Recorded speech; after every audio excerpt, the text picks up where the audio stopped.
So type in your questions as you have them, and I will get to them at the end.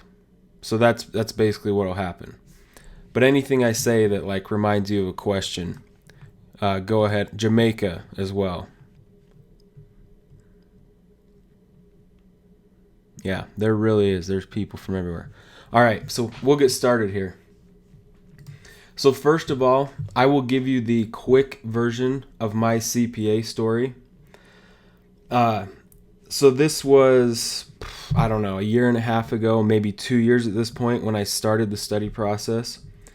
My first time around, so I finished the MAC, the Master's in Accounting, and my plan was I had the whole summer until I was going to start my job in public accounting. I had the whole summer. My plan was to study really hard for FAR. I knew that was the hardest section, so I wanted to take that first. So I did things the way you're supposed to. I would sit down, I would watch the lecture, I would kind of zone out, After 10 or 15 minutes, I'd realize I hadn't learned a single thing. So I'd think, okay, I'll skim the chapter and try to get something out of this. So I would do that for like another 15 or 20 minutes.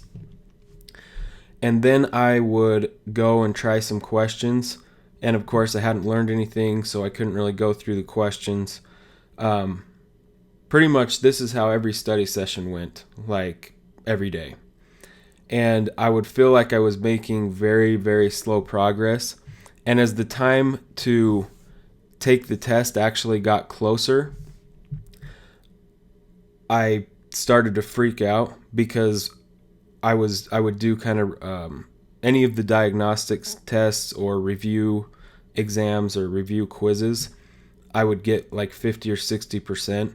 I knew that wasn't going to cut it on the real exam. So it was very stressful and it was overwhelming. And it was kind of this snowball of stress that got bigger and bigger and bigger as time went on, because I felt like the test was getting closer and I still knew the same amount, which is not very much. Does that sound familiar to any of you guys? Is that like how it works right now for a lot of you?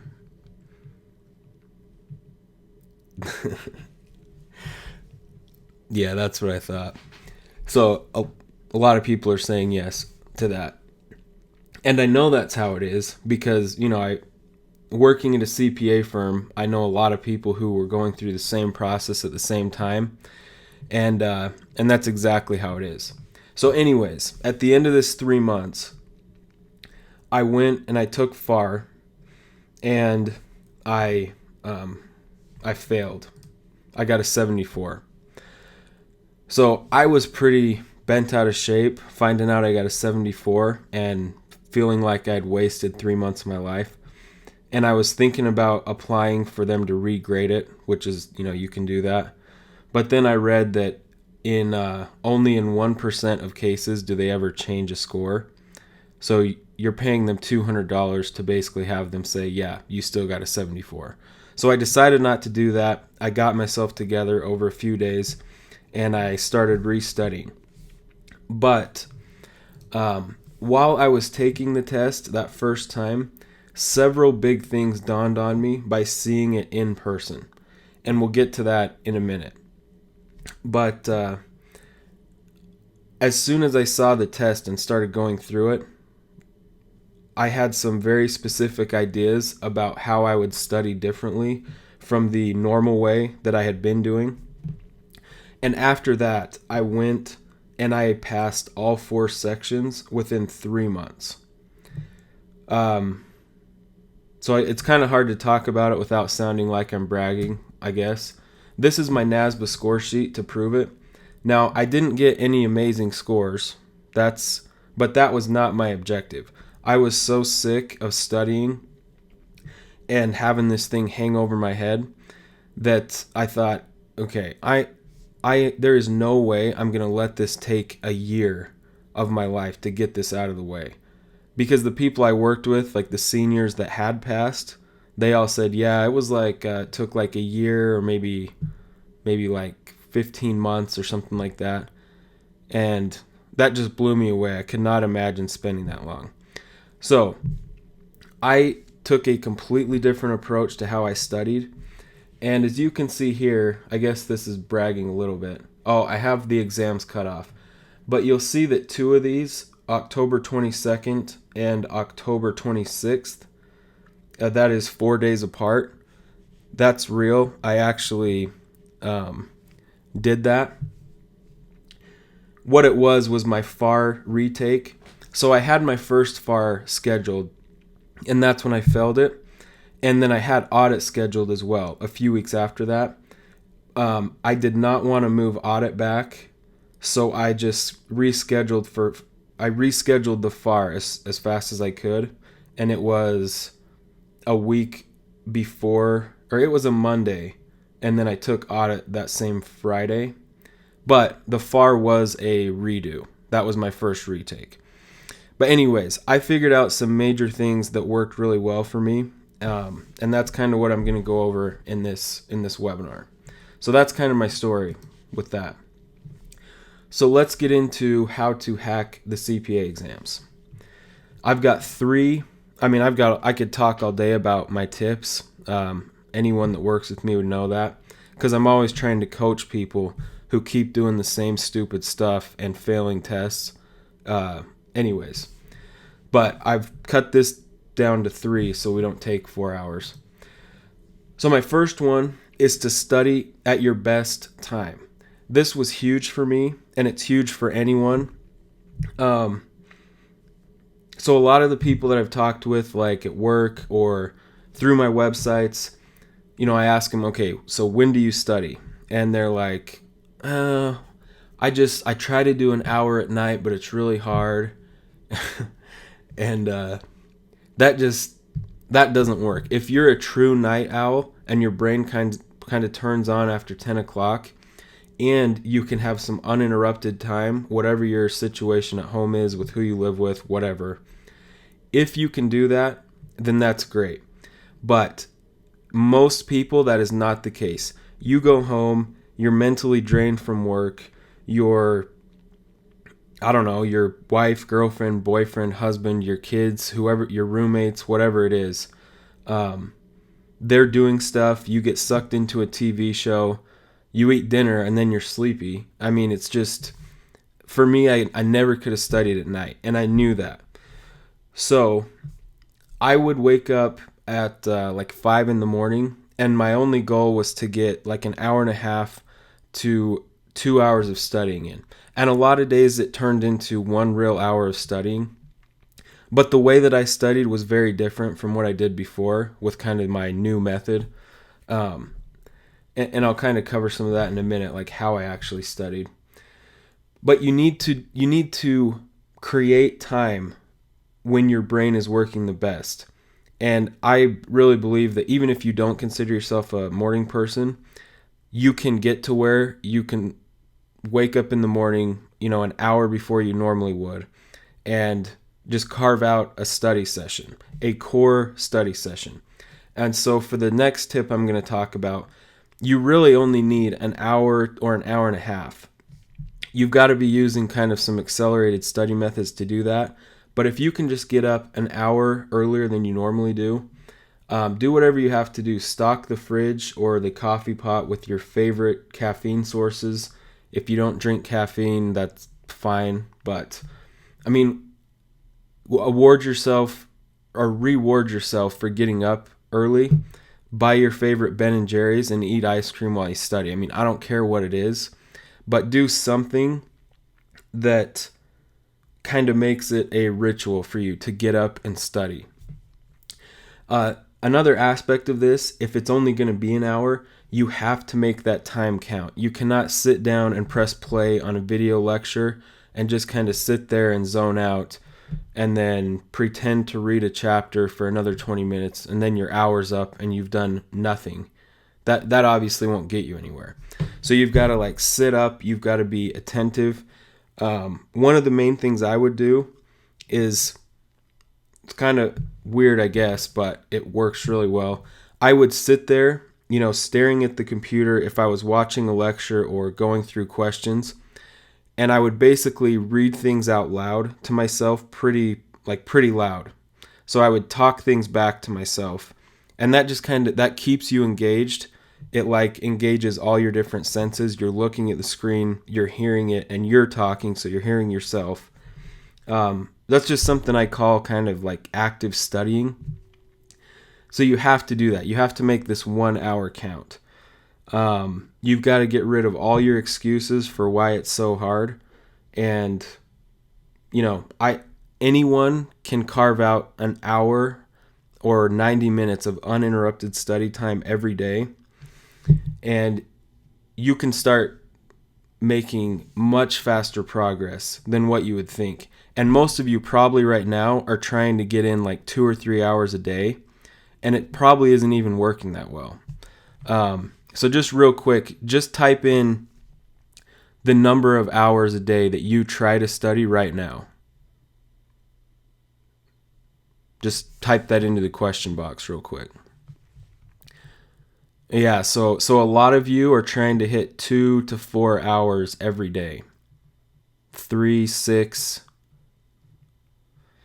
Yeah, see, and that's, I would say 2 is ideal, to be honest, 2 is ideal. Yeah. So you guys are saying anywhere from 1, mostly 2 to 4, but a lot of you are saying 6 to 8. And that's a lot.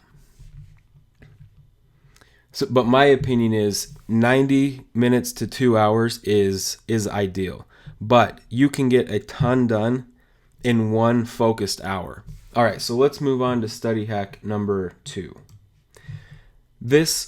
I feel like this was kind of my secret sauce. Always be studying. Yes, your main study session is crucial, but think about how much studying you can get done by utilizing study supplements that are kind of on the go friendly. If you don't have any audio notes, you should get some, and you should be listening to those during any downtime. Writing, walking, exercising. That summer I mentioned, now I failed that first time, but one thing I did do was I had some audio notes, and this might be part of my problem that summer. I golfed every day as well, but I had these audio notes on my iPod, and I would listen to them while I golfed 18 holes every day. That wasn't super effective because I was thinking about golf anyways. But my point is, you can slip in some kind of studying all day. If you commute an hour both ways, or you ride a train or the bus or whatever, you're missing out on, that adds up to serious amounts. If you can get in an extra hour or 2 of listening to some audio notes every day, and they're good audio notes, that's 2 extra hours of studying every day. That adds up over, 2 or 3 or 4 months to a lot of hours. Also, reading review notes whenever you're away from your main study station. If you're not sitting quietly uninterrupted at your study station at home where you do your main study sessions, you can still get some review notes that to solidify concepts. It just kind of keeps this stuff in your brain all day long. And that was something that I did. The other thing that I did, which works really well with this strategy, was I swore off Netflix. I can't remember what show I was stuck on at the time, but it came down to where I was like, okay, I hate the CPA exam so bad that I am willing to give up this TV show in the middle of the season and not watch it again until I'm done. And I actually did that. So that's extreme. I do kind of think it's good to kind of reward yourself. If you get your main study session in, and you you get in like another hour of reading review notes, or you get in another hour or two of listening to review notes during the day, and you feel like you've got a lot done as far as studying, then I mean it's fine to watch a half hour of TV, whatever. But for me, I would get sucked into shows and series, and I mean I could watch 4 hours of TV in a day. So for me, it was easier to do a all or nothing type thing. I wanted to get these things done worse than anything I've ever wanted to get done in my life. So I just did whatever it took. So always be studying. That is my CPA hack number 2.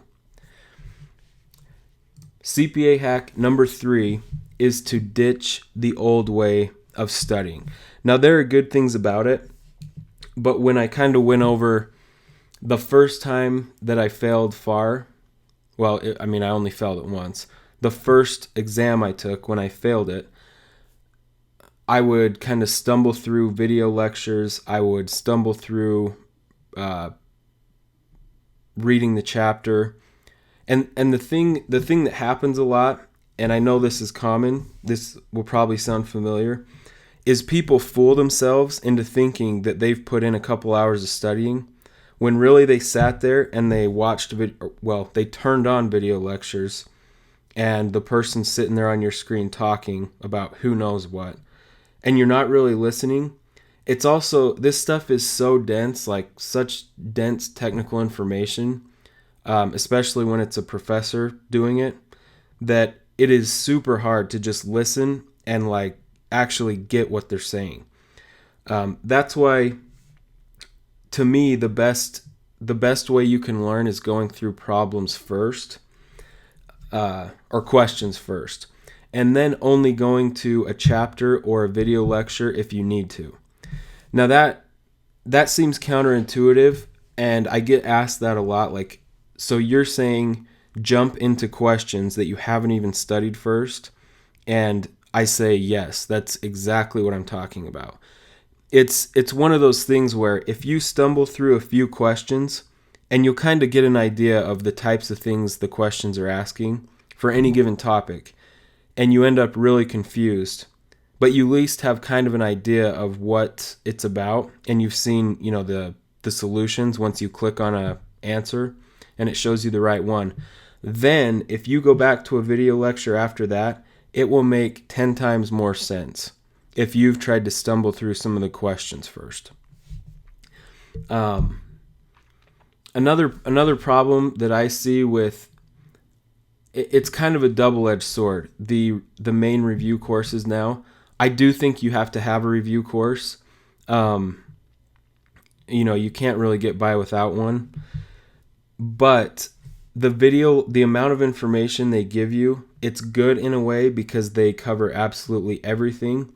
But there is so much stuff they provide that never ever will show up on the exam. And so when that's all in front of you and you're thinking, okay, here's my chapter about bonds, and you would assume you need to know everything in there, right? I mean, because it's in the review course, you assume that you need to know everything in there. But the amount of stuff you're actually going to see questions about compared to the 100 pages explaining bonds is very small. And you'll get a better idea of what that stuff is that's actually going to show up by going through questions. If you read all these chapters, your head is full of all this stuff, and you don't really have context for, okay, what am I really going to see here? And that leads to another major problem with studying the normal way, is that it's kind of the percentages of time that you spend on different resources. So the way that you study now, you probably spend 60 to 80% of your time either reading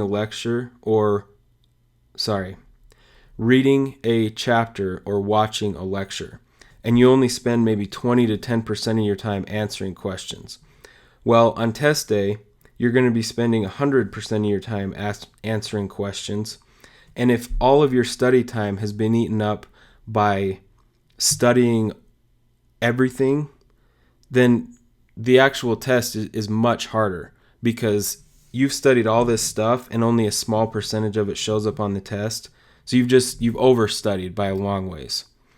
Does that kind of make sense? Just type in yes if that makes sense, what I just ranted about for 15 minutes.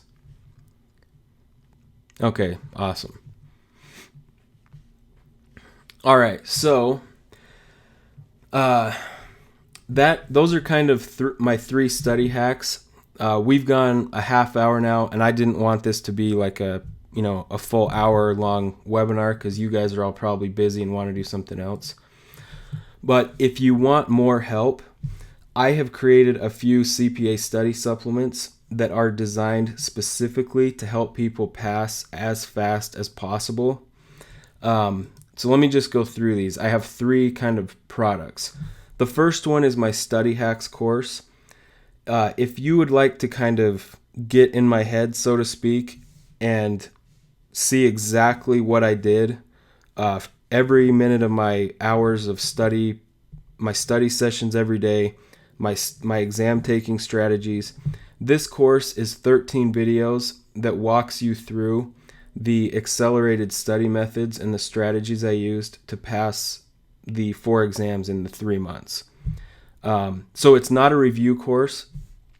It's meant to be used with your review course materials, but once you go through these videos, you'll have this exact entire approach study plan to go back to your review materials, and you'll use them much differently after you go through these videos. So that is the Study Hacks course. I'll tell you how you can get that in just a minute. The next thing that I have, this has been the bane of my existence for the last 5 months. I have written my own study notes, review notes for each section. These notes are very easy to read. I've tried to write them in easier to understand English than pure CPA speak. They're easy to understand, but they're also very complete. I have gone through some of the other review notes that are available online, and I can honestly say these are much better. They're more complete, they're easier to understand, and I use as much as possible the exact phrases and language that you would see on exact questions. So those things they'll be like trigger points. When you see a question, you'll remember that you've read this in the review notes. The other thing I have is audio notes. So these notes, now I'll admit, all I did was I would read through the review notes that I wrote, but the point is they're audio notes. I tried to make it as easy to listen to as possible. So again, you don't get 50 hours of content dumped on you to try to listen to. Each section of the audio notes is probably a total of 4 to 5 hours. So the idea with that is you will want to listen to these. So let's say you're studying for FAR. What I would do, the way I would use these if I were you, is I would listen to the FAR audio notes as many times as possible, just from beginning to end. So if you have an hour bus ride you do every day, you can get through 1/5 of it, and then on your way back you get through 2/5 of it. And so, every few days you could listen to the entire thing. Now that's going to get pretty boring, I admit, but repetition and just cramming your brain full of this stuff is key. The advantage to these, though, is that it's very concise and focused, and I tried to put only the stuff basically from real questions into this instead of anything that could possibly ever be asked about, which is what the audio notes from accounting professors are. You get 50 hours of stuff to listen to, and you don't even get through the whole thing once before you take the exam. So you can listen to these on the go, at the gym, anywhere you want. I have moved all of these onto a new delivery platform. So this new product delivery platform makes it extremely easy to watch or read or listen to all of these supplements on your favorite devices, whether that's your smartphone, your laptop, your Kindle. So you would have no excuse. You can always be studying all the time with this. The delivery platform, you have several options. You can download everything once you purchase it, or the delivery platform itself has an app that you can download, and then once you download and open the app, all the stuff would just be in there. So you can stream it, you can download it, you can send the written notes to your Kindle, whatever you want. So as a webinar only special, for the first 50 attendees that take me up on this, you can get 30% off any of the bundles. So that would be the bundle for the audio notes, or the bundle for the written notes, or 30% off the Study Hacks course, if that sounds interesting to you. So all you have to do is go to superfastcpa.com, and for any of the bundles or the Study Hacks course, you would just enter the coupon code webinar. And so that deal will be available for the first 50 people that, want a bundle. Okay, so I've gone through that. Let me go through some questions. Any questions you have, go ahead and type them in right now. All right, are the audio notes MP3 or CD? Okay, all this is digital. No CDs, you're not going to get sent anything in the mail. Once you pay for any of these supplements, you'll have instant access to it. And yes, all 4 study notes are available, and all 4 audio notes. So all the notes for every section are available now.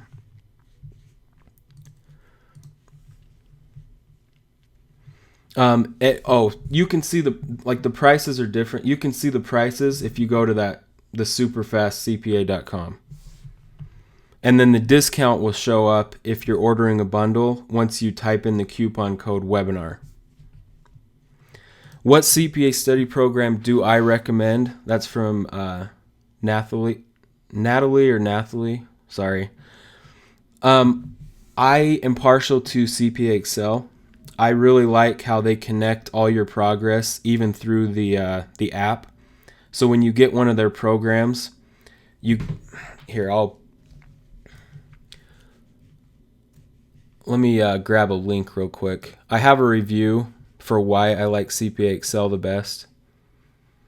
Let me just grab that. You can read everything I like about it.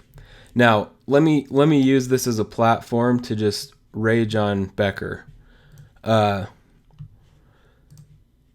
If you haven't bought a review course, well, let me step back.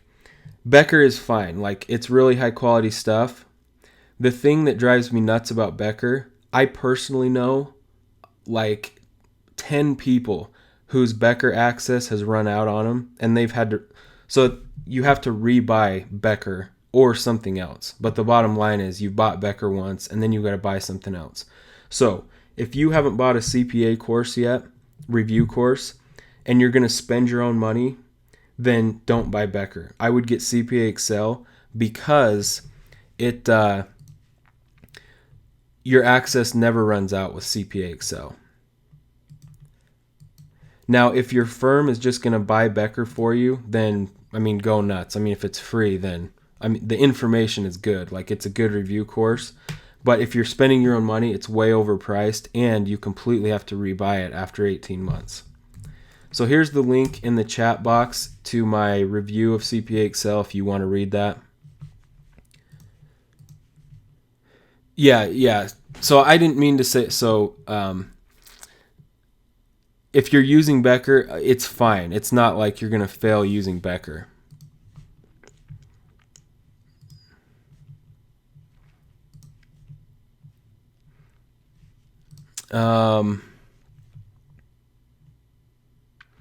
I have 2 parts left to pass, Carol. Are your materials only available as a 4-pack? No, they're not. You can buy the single notes. They're on that page as well. You'll see the link, superfastcpa.com. Uh, Denise, what is my best advice for someone who works full time and has kids while studying for the exam? That's a good question. I guess it would be kind of the same process I just went through. If you can hit an hour of focused study every day, and I would guess your best bet in that situation is the same thing, would be the morning before your kids wake up, hopefully.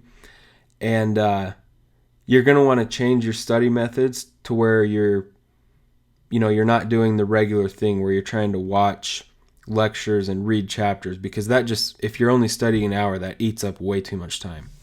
In the Study Hacks course, I go through in detail like how I would study, how I would divide up my daily study sessions, and also a certain method that you would spend like 30 minutes on every day that helps keep everything else you've studied fresh in your mind. That's like probably I don't know the number one, but maybe the number one reason why people don't pass is by trying to learn this huge amount of information over the course of 3 months. Once you get to the end, it's been 3 months since you studied the stuff at the beginning, and then you go take the test and you've probably forgot like 40% of the material. So there's a specific method I go through in that Study Hacks course that you do for a half hour a day that will keep everything you've studied up to that point fresh in your mind.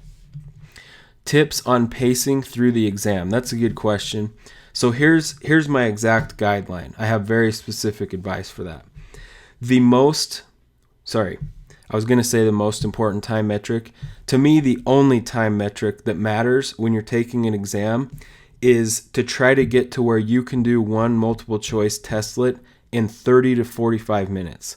Now, that might seem crazy if you're not there yet.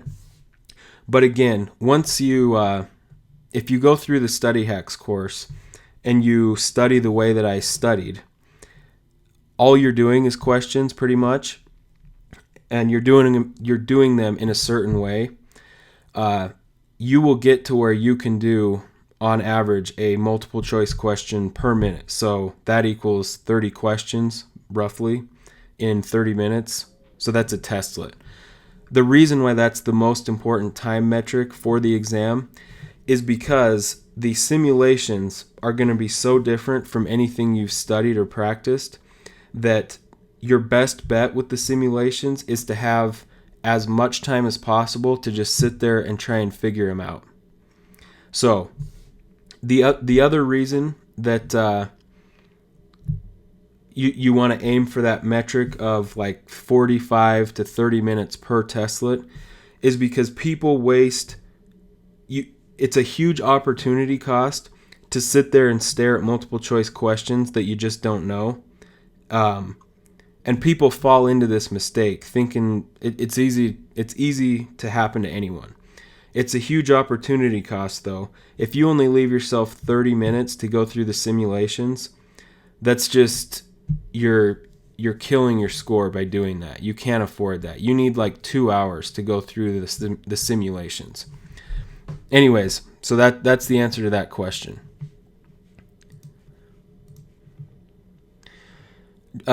So with that, Jeremy, you said, is it not worth spending time practicing TBSs? That is a tough question. Well, it's not a tough question. I mean, you have to practice them a little bit, right? As they come up in your lessons, I would go through them. The thing with TBSs, a lot of them, especially in the review courses, are like really simple and make sense, kind of. All the exams were a surprise when I got to the TBSs. They were more confusing than anything I'd practiced. They were harder than any that I'd practiced. And a lot of them were some of them on reg, I honestly had no idea what they're asking me. But so that's my point. Yes, you need to practice them, but that is not like a main study strategy. That's like spend 20% of your time on them type thing. Basically, to just get familiar, The number one thing to know with the TBSs is journal entries, because those are going to be the most confusing TBSs. Other TBSs where they're like matching, I mean, those are easy, and you might luck out and get one or two of those. But you're going to have a few with a ton of journal entries that are going to be pretty tough. And so knowing journal entries is the big thing. Kimberly, that's a good question. Do you have any tips for not getting burnt out? Yeah, definitely. So when you guys are saying that a lot of you are trying to study 3, 4, 5, 6 hours a day, here's my whole thing about getting burnt out. If you use the methods in my Study Hacks course, first of all, you will immediately feel like you're making progress, like from day one, because it's so different, the approach to studying. And by making progress, it's almost like motivating in itself, because you're checking off lessons at a much faster rate than you were before. You're blazing through stuff. So that in itself is motivating. So if you're motivated, you're definitely not getting burnt out. The number one cause of getting burnt out is just being overwhelmed and feeling like you're not progressing. So by kind of altering the ways you're studying and using just more accelerated, more effective ways of studying, I honestly, this sounds a little weird, I got to where I looked forward to my study sessions, because I guess after passing like the first one, I thought, okay, I've got this formula. I am going to pass these things like in a few weeks. And that ended up happening, luckily. But it's motivating when you have an effective study plan. And I was only studying an hour to 90 minutes to 2 hours a day. 3, 4, 5, 6 hours, that's, I mean, a few weeks, and I would, you're burnt out at that point. Let me find another question.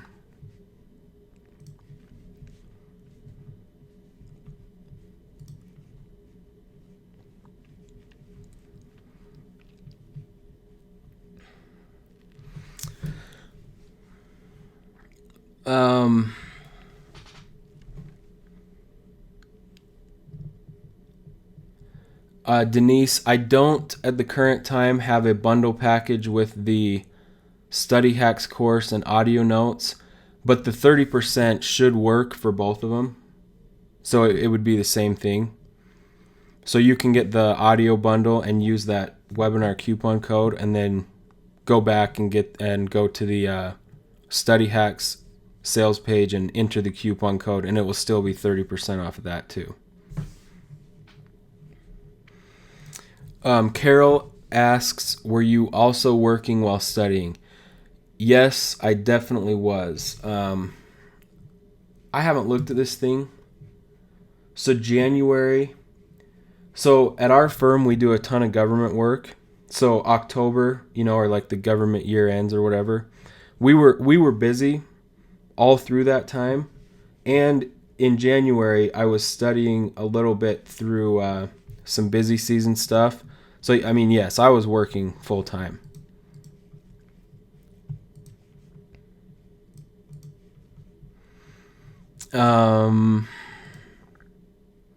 Carrie, that's a good question. I forgot to even mention that. Carrie asked, did you still study 1 hour to 90 minutes on the weekends too? No. I went crazy on the weekends. I would try to study like 3 to 4 to 5 to 6 hours on the weekends. I didn't go out and do anything. I would still try to do it. So that's not true. I would still try to do it in the mornings. So I'd start at 6 or 7, and so I'd be done by 10 or 11.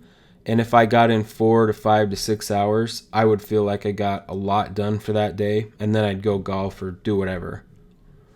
But yeah, that's prime studying time, the weekends. Yep, 3 to 6 hours each day on the weekends. Oh, yeah, the 30%, sorry. I've got people asking for the 30% code. The 30% code for any of the bundles or the Study Hacks course is the word webinar.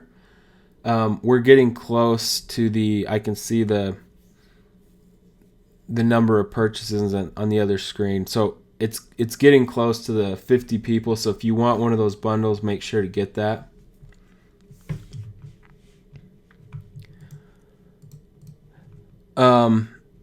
Oh, this is a great question. Mel, thanks for asking this.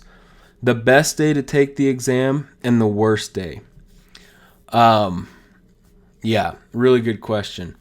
By far, the best day to take an exam is a Monday. By far. That's because you have the weekend right before that. That's the only reason. To me, by far the worst day is Friday. Or kind of any weekday for that matter.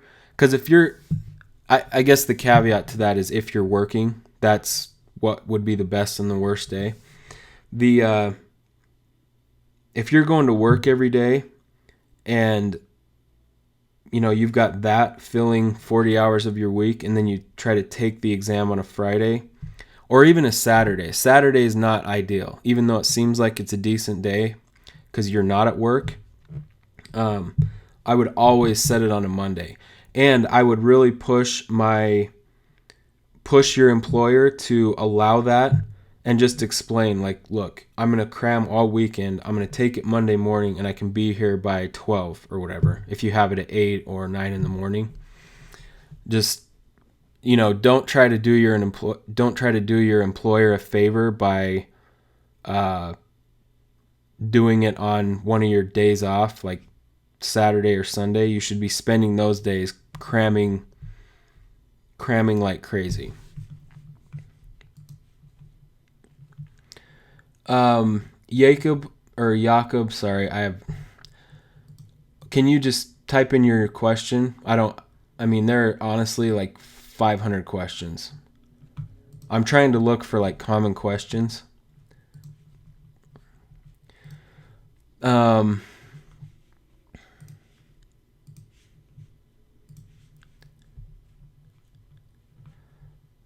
much time, let's see. How much time would you recommend studying every day for people that are not working? Honestly, in that case, I would do as much as you can stand.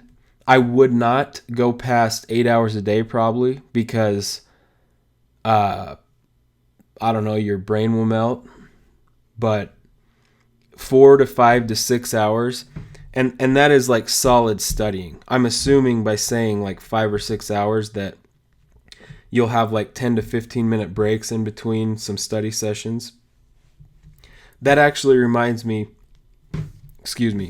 the ideal length of an actual study session is 50 minutes. So like set a timer, turn your phone upside down so you can't even see it. Close your email, close everything else, close Facebook, and do not do anything except studying for 50 minutes. And then take a 10-minute break, and that would complete 1 hour. And then, minute 1 of hour 2, get back into the studying and do another 50-minute session if possible. If not, do another half hour or 20 minutes or whatever you have.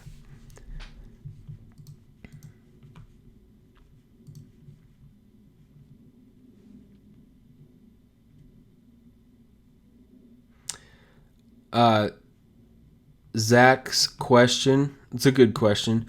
Do you think passing the CPA exam will help me get out of industry accounting and into an accounting firm or even public accounting? It's really my main motivation. Yeah, definitely.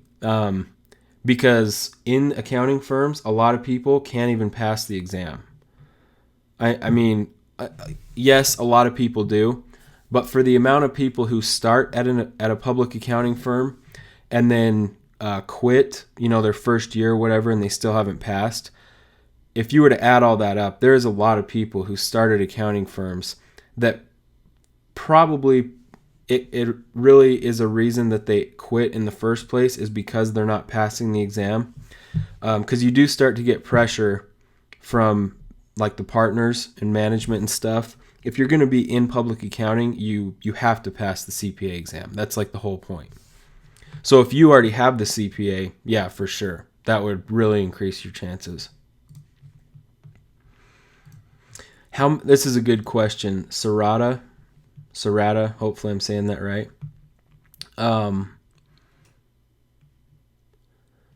How many months of study do you suggest before taking FAR the first time? I would suggest, FAR. To me, the ideal time frame for FAR is the biggest. If it's the first time you've taken it, you're going through the material for the first time, so that's a little harder. I would say 6 to 8 weeks. Now, 6 weeks might sound like too short of a window, but it's really not, especially if you're using kind of the methods in my Study Hacks course. 6 to 8 weeks is what I would say. Denise asked, "Do my products expire?" So these study supplements, your access never expires to them. So I wouldn't do that to somebody. That thing with Becker really pisses me off, and I didn't even get burned by it. I know like 10 people personally who, 18 months goes by faster than you think. And people, a few of them paid for it themselves, paid the $3,000 or whatever it costs. Anyways. Oh, good question. Carol asked, "What order do you recommend taking the exams?" Here's the exact order. FAR first, Reg second, and then BEC and audit don't matter. Actually, let me take that back. If you're not working in audit, then take audit third, because that makes audit the third hardest. Yeah, FAR, Reg, audit, BEC.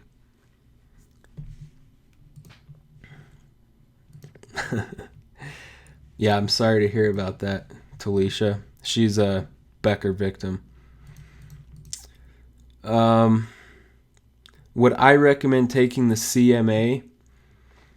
I can't give a credible answer on that. My senior, when I started at my firm, he had the CMA, Certified Management Accountant. I don't know. That's not a big thing. It's not something I ever hear about.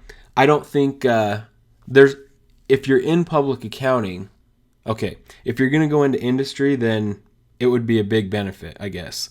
If you're going to stay in public accounting, mostly anything financial accounting, I would think it has diminishing returns, for the amount of time it would take to study and pass it.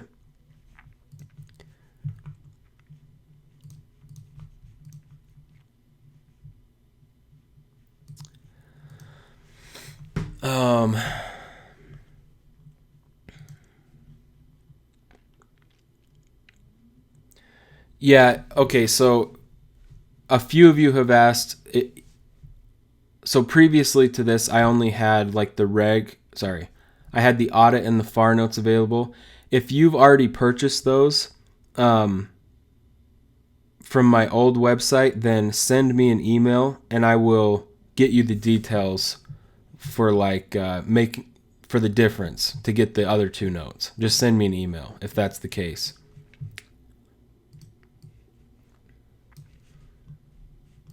Okay, there are just a few of these discounts available left. So if you want a bundle, I would get it soon. Okay, new question.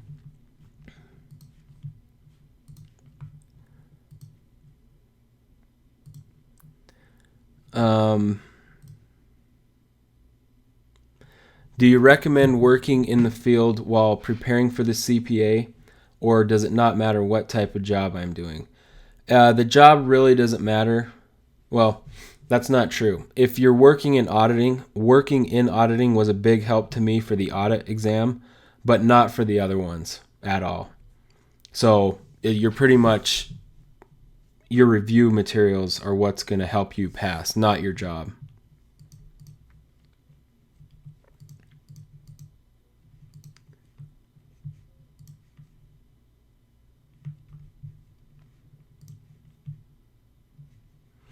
Okay, Carol, that's a good question. So you have Becker available right now. Which one of your products would you recommend that I use? I think, if you have a full review course already, the study hacks would be what you'd find the most valuable, as well as the audio notes. I think audio notes are crucial. They're a huge help because you can listen to them while you're doing other stuff. So you can be, getting this stuff in your head. And it helps back up things. I mean, you'll study certain things in the morning at your core study session, and then you'll hear things on the audio notes that kind of reinforce that, and it will stick in your brain easier. So I would say, yeah, the study hacks and the audio notes.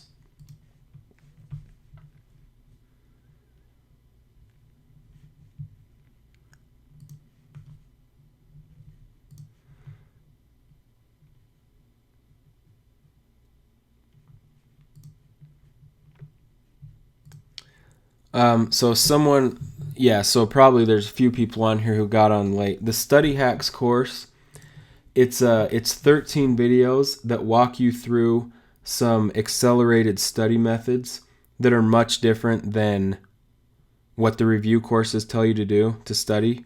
You will basically need your review course materials to study still. You'll just use them in a much different way. So it's not only study strategies, it's actual exam taking strategies as well that are specific to the CPA exam, time management strategies, some in-depth kind of like goal and motivation stuff as well. So it has a lot of stuff in there, but it's not meant to be a review course. That's what the Study Hacks course is.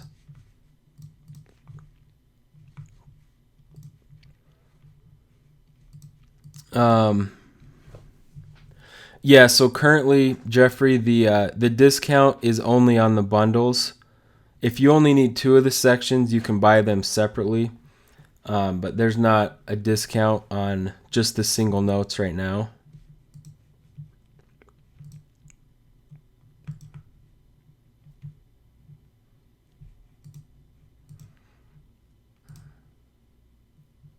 Oh, yeah. A few people have asked, is there a sample for the review notes? Yeah, there definitely is.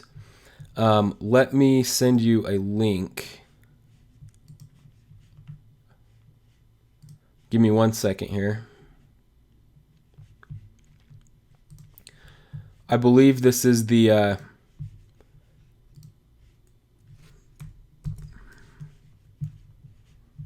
Yeah, so this is like the governmental accounting. So you can see what these review notes are like. And then the audio notes are even better, in my opinion. My own opinion about my own product. How awesome. So I just put that link in the chat box. That is a link to the governmental section for FAR. So that's a sample of the what the review notes are like.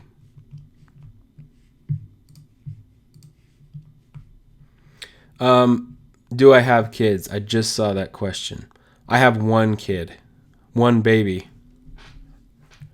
I was done with the exams before the baby happened. Our baby is 6 months old, a girl.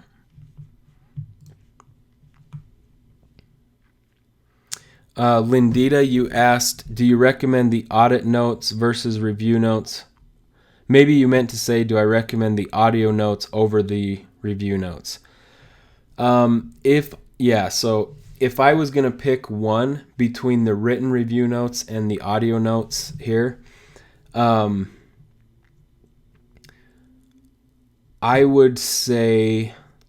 I'd probably say the audio notes, just because the fact you can use them while you're doing other stuff.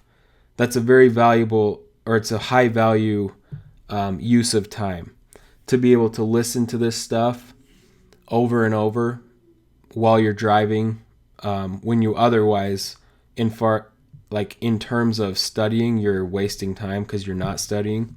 So I would say the audio notes are more valuable.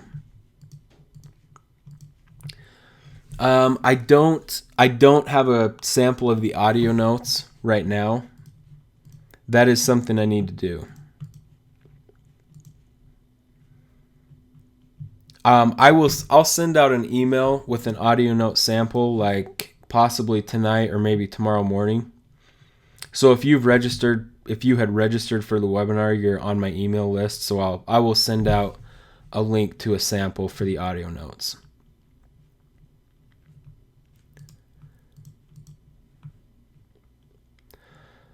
Soong is asking, for example, if I pass FAR, is 6 to 8 weeks a good time period for the next exam, such as Reg? Yes. I would aim for, I think for BEC and audit though, like 4 to 5 weeks is better, because the closer the time is to when you take the exam to when you study and go through everything, I think it's better. 3 months is way too long for any of the sections. 2 months is stretching it, in my opinion.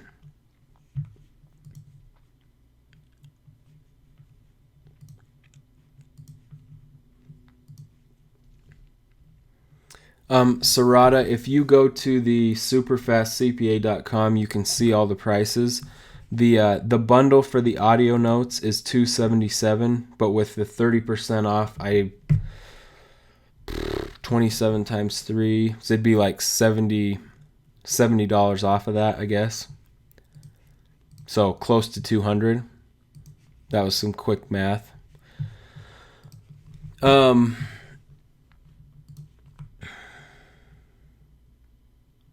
Yeah, there is a money back guarantee on the review notes or the audio notes if you don't find them helpful. That's a good question. Denise, send me an email or check your email, because the way that Gumroad works, that's the product platform. Usually it sends you an email with a link that either says download or view or whatever. So make sure, if that's not working, then send me an email. Talisha, that's a good question. Should I schedule my test before or after studying? I get what you mean. Do you schedule all your exams and then just, have faith that you're going to pass them type thing? Or do you study and feel good about it and then set your tests? I guess I do better under pressure. So I scheduled all 4 exams all at once. And I remember that when I told my senior how close I had set them all, he was like, dude, you're going to fail most of those. That's just how that works, by the way. And I was like, yeah, maybe. But in my mind, I was like, F that. I am going to do whatever it takes. I'm going to pass those. And I'm not rescheduling any of them. It's not funny. It's not even amusing, but I actually moved Reg up a week because my studying was peaking. So I paid $30 to move Reg forward 1 week. And luckily, if you saw my Reg score, I got a 76. So that was nearly a stupid move. But, sorry. So to answer your question, Talisha, I would at least schedule 1 exam. And then do not let yourself break against that timeline whatsoever. Don't let yourself push it back. Just use that as a deadline to force yourself to study. Judith asked, what's the name of the app to create the flashcards? So she's referring to, one of the things that I recommend you do is you kind of create your own flashcards for problems that you miss a lot, or things that are confusing. It helps a lot to write out your own flashcards in your own words. And the app that I used for that was Brainscape. Let me get a drink real quick.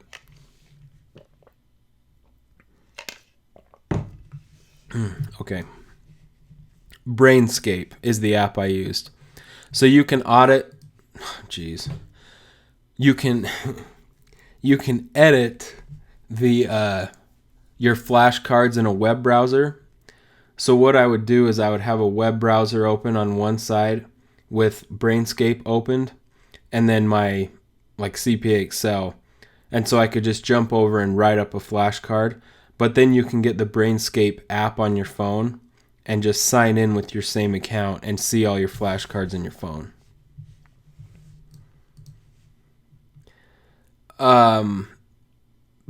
Javon, that's my best guess at your name. What I like this question because, well, here it is. His question is, what was your GPA leaving college? Were you above average? No, I was not. I was one of the worst students in the MAC program. And there were a few times in some presentations where I got flat out embarrassed because I had to go up and supposedly give a presentation, but just be like, I have no idea how to do this. I felt like everyone else was ahead of me because I never worked in accounting whatsoever at all. I did a bunch of sales stuff before public accounting. And so the Mac was like blowing my mind. So, no.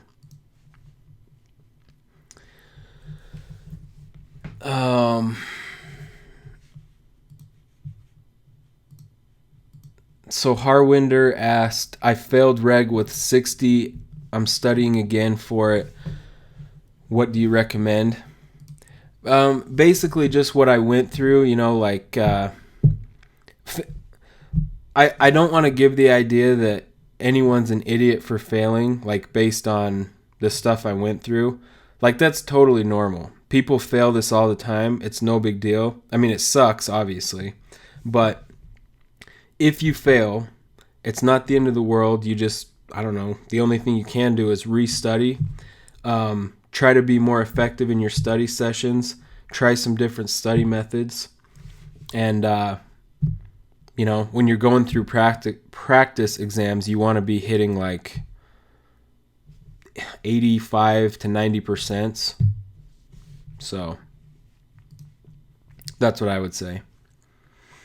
Zach asked, how many times would you repeat the problems you got wrong, whether it be right away or a week apart? How much benefit is there in repetition? That's a good question. Well, so in CPA Excel you can tag a question. So if you generate 30 like sample questions for like to resemble a testlet, which I did that a lot, you can just check mark a question if I had missed it, or there were questions that I could tell were really good questions because it kind of covers like multiple topics just in one question. And I would check mark those, and then I would go through those later. I would set aside specific time for those questions, like on the weekends. I think most review courses have some kind of function where you can flag a question. So I guess that's how I would do that. Also, those types of questions I would put in into my homemade flashcards. Let's see.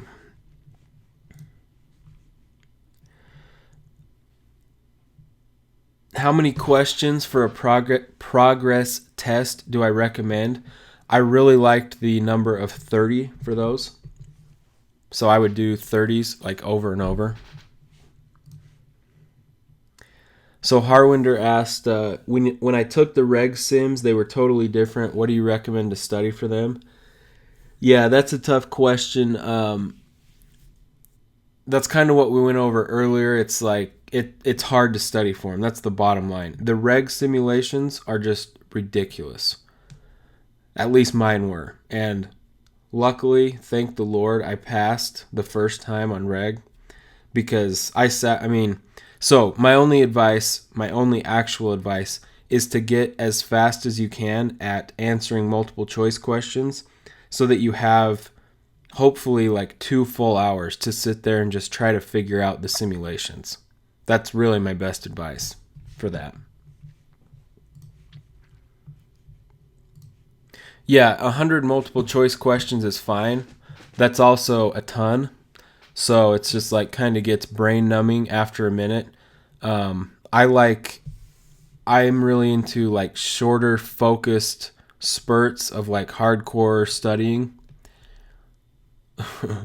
Hardcore studying. And then taking kind of a break. 100 multiple choice would be too much for me at one time. So,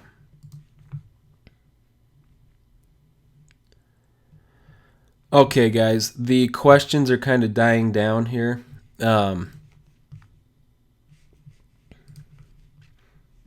So there are a few. Let's see. Dana, that's a great question. Can I share a little bit about the difference between the audio notes bundle and the review notes bundle? So in case I didn't make this clear, just making sure, the review notes, they are PDFs, so they're text. The point on those is you can read them whenever you want. The audio notes are, of course, audio. That's the main difference. If you're asking as like if I were going to pick one, which one would I go with? I guess I would say the audio notes, because you can listen to the audio notes like while you're driving, while you're on the bus, while you're working out, if you want to, while you're falling asleep, while you're falling asleep at night. I'm just thinking back to when I was studying and I swore off like Netflix, like I was saying. I would be falling asleep listening to some professor, just thinking my life sucks. But yeah, I would say the audio notes, because you can listen to them while you're doing other things.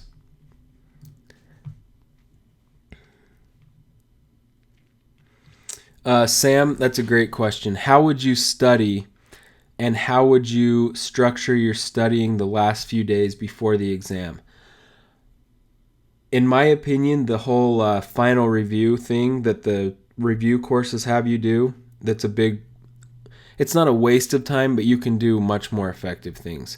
So I didn't really change anything. I kept doing multiple choice questions. I kept doing sets of like 30 questions as kind of reviews. And because to me, a full practice test was just like, I don't know, it's kind of pointless, because I'm going to go do the real test, like the practice test. So 4 hours uninterrupted, that doesn't really help me with anything. And I just preferred going through my own flashcards, doing multiple choice questions. Yeah, so I didn't really change anything, I guess, to answer your question.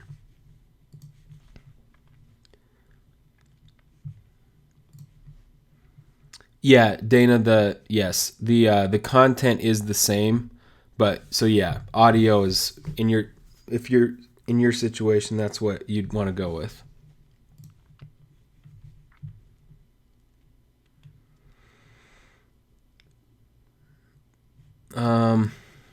So when I'm silent for a second, I'm just looking through questions.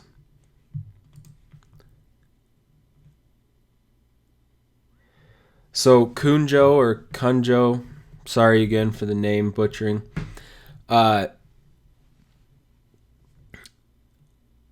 there going to be, if there are updates for the CPA exam, will it be okay to buy the audio bundle? So what my plan is with that, any updates that I become aware of, which, I mean, I check for this stuff all the time, I will, my plan is to update the audio notes once a year, or if more, if I need to.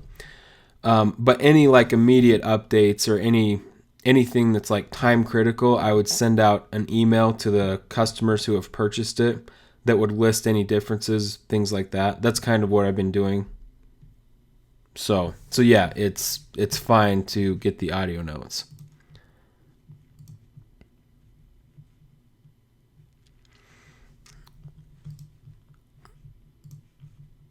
Daniel asked, so you didn't do any sections in exam mode? Well, if you're referring to CPA Excel and the way their software works, yes, I did. But all I would do would be a couple questions in, sorry, if you're not using CPA Excel, this won't make any sense.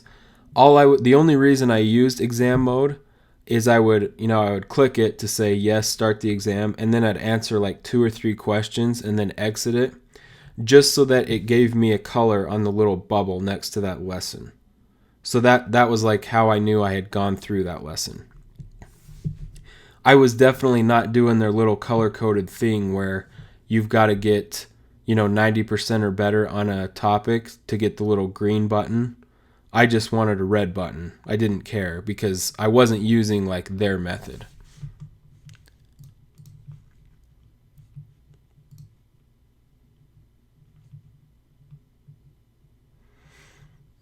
All right, guys. So we've gone an hour and 20 minutes. I think I've gone through I haven't answered everyone's questions, but all the similar questions I think I've kind of gone through.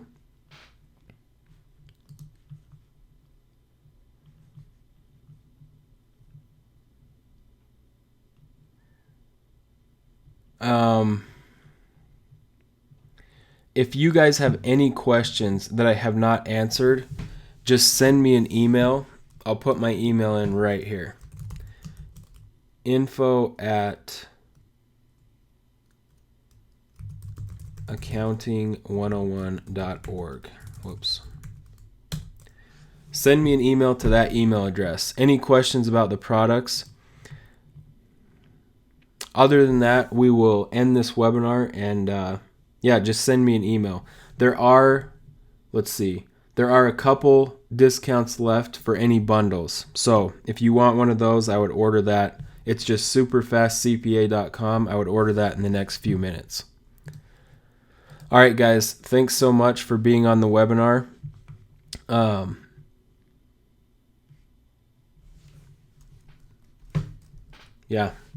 I will be in touch shortly. I'll send out a replay of the webinar actually in a few hours. So have a good night.